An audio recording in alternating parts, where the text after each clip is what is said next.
करमाळा पोलिसांनी घरफोडी प्रकरणात मोठी कारवाई करत सुमारे 90,000 रुपयांचा ऐवज चोरी करणाऱ्या तिघा आरोपींना अटक केली आहे। चोरीस गेलेली सोन्याची अंगठी आणि रोख रक्कम जप्त करण्यात आली आहे।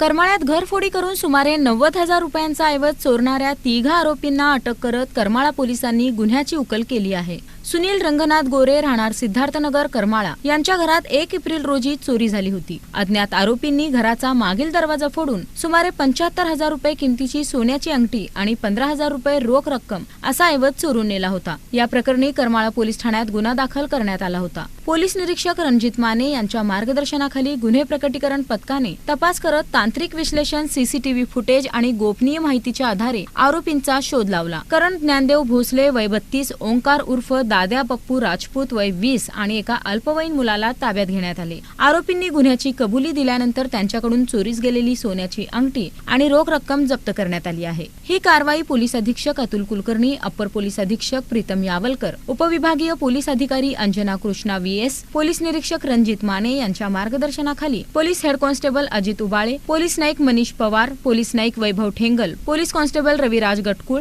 अर्जुन गोसावी, हनुमंत भराटे, अमोल रंदील आणि पोलीस नाईक अशफाक शेख यांच्या पथकाने केली। प्रकरणाचा पुढील तपास पोलीस नाईक अशफाक शेख करीत आहेत।